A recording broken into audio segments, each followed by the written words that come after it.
Hello guys, welcome back to my channel. Guys, তোমরা সবাই কেমন আছো? আশা করি তোমরা সবাই ভালো আছো। গাইস, আমাদের দেখতে আছে প্রিয়ম হচ্ছে আমাদের মাইক ম্যান। গাইস, আমার সামনে মুখে ক্যামেরাটা এমন ধরে আছে। গাইস, আজকের দিনটা খুবই স্পেশাল, কারণ আজকে হচ্ছে আমাদের গ্রামের শীতলা পুজো। গাইস, শীতলা পুজোতে আমি, প্রিয়ম আর দাদা। গাইস, আজকের ব্লগটা খুবই মজা হবে। গাইস, তোমরা ব্লগটা পুরোটা দেখো। তাই তো প্রিয়ম? আরো মজা হবে, আর আজকে আরো অনেক মজা হবে। অনেক মজা হবে। তো গাইস, আমার ব্লগটা তোমরা দেখতে থাকো। সো গাইস, সকালে আমি ব্রেকফাস্টটা করলাম চা আর রুটি দিয়ে। এখন আমরা খাবো আচ্ছা দেখে পান্তা। আর তারপর আমি বেরিয়ে পড়লাম, আমি, দাদা আর প্রিয়ম তিনজন মিলে বেরিয়ে পড়লাম শীতল মায়ের পুজো দেওয়ার উদ্দেশ্যে। আর রাস্তায় যেতে যেতে প্রিয়ম আমাকে একটাই কথা বলছে যে মামা, তুমি ভিডিও রেকর্ডের জন্য মাইকটাই নিয়ে আসোনি। আর গাইস, সিরিয়াসলি আমি মাইকটা আনতেই ভুলে গেছি। এরকম মামা কি সুন্দর সুন্দর সবুজ ধান।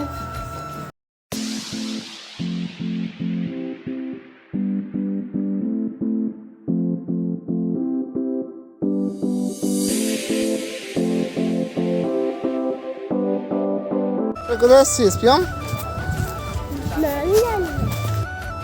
তারপর আমরা চলে আসি কুলিয়াঘাটের কাছে। কুলিয়াঘাটের কাছে দাদা গাড়ি থেকে নামিয়ে দিয়েছে, আমি আর প্রিয়ম হেঁটে হেঁটে যাচ্ছি। তারপর আমাদের যে যে বাঁশের যে সাঁকোটা আছে, যে পোলটা যে বানানো হয়েছে সেটা পাবো।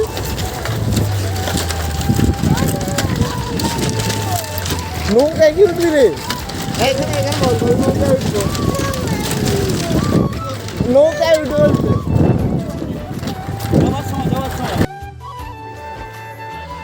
এখানে দাদা বাইকটা সাঁকো দিয়ে নিয়ে যাচ্ছে, বাঁশের তৈরি সাঁকো আছে, এটা সাঁকো দিয়ে নিয়ে যাচ্ছে।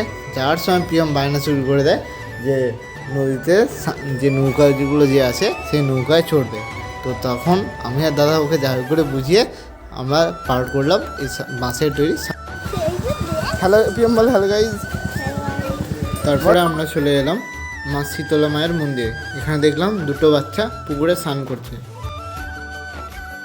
এরপর প্রিয়মকে বললাম নিজের নামটা এই প্যাকেটের উপর লিখতে, আর প্রিয়ম সেটা সুন্দরভাবে লিখেও ফেলল। এরপর এই দাদুটার দোকান থেকে আমি ধূপ আর মোমবাতি নিলাম, নিয়ে এখন আমি যাব মন্দিরের দিকে রওনা দেব। ওরা বাসা আমি তো কেন বাচ্চাগুলো যে আমাদের মানে আমাদের বলো কিছু।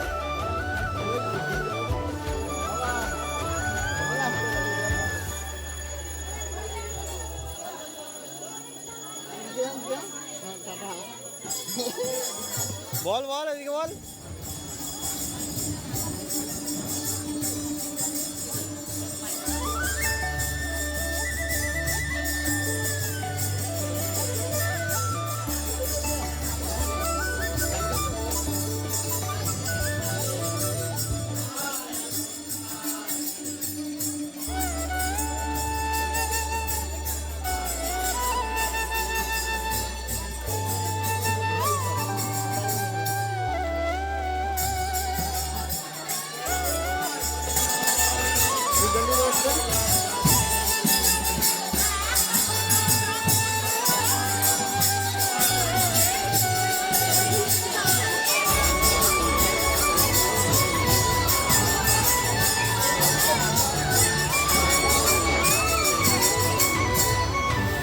এরপর আমি ধূপের প্যাকেট থেকে ধূপগুলো বের করে মন্দিরের সামনে ধূপগুলো জ্বালিয়ে।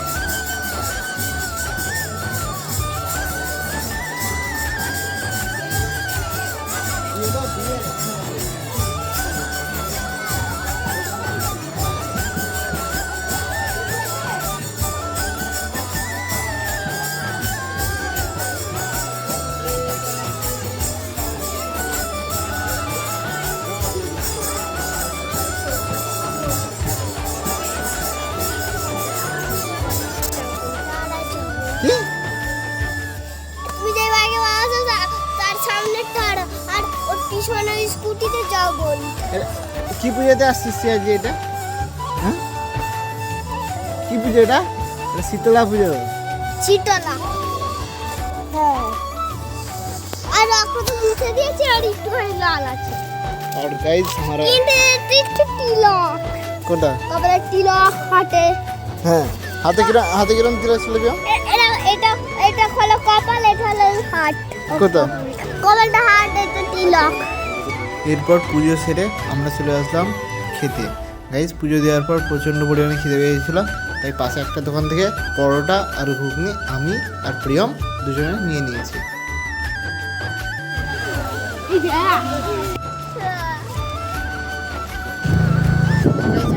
স্কুটি দাদার কাছে আছে বাইক রিহান বল হ্যালো আর গাইস এদিকে দেখতে পাচ্ছেন চারদিকে সূর্য গাইস আমাদের পুজো হয়ে গেছে এখন আমরা যাচ্ছি বাড়ি আমি এখন এই স্কুটিটা নিয়েছি আর দাদা নিয়েছে আমাদের গাড়িটা আমি এন্ট্রক নিয়েছি দাদা দিয়েছে আমাদের এক্সপ্লেটটা তো লেটস সি গাইস আমরা যাই পিছনে আমাদের গাড়ি আসছে তারপর আমরা কিছুক্ষণ রাইড করতে করতে চলে আসলাম এরকম একটা জায়গায় এই জায়গাটার নাম হচ্ছে তেখালা ব্রিজ বা এটা ডলফিন পয়েন্ট নামে বিখ্যাত যারা যারা জানো বা গুগল ম্যাপে সার্চ করে নিতে পারো যে ডলফিন পয়েন্ট তারপর আমরা আবার বেরিয়ে পড়লাম বাড়ি যাওয়ার উদ্দেশ্যে গাইজ আমরা এখন যাচ্ছি দামোদর নদীর যে আছে দামোদর নদীর পাড় ধরে সোজা রাস্তা আর রাস্তায় যেতে যেতে দেখলাম আমাদের ছোটবেলা ক্রাশ গাইজ জেসিবি গাড়ি সব বাচ্চারই ক্রাশ এটা জেসিবি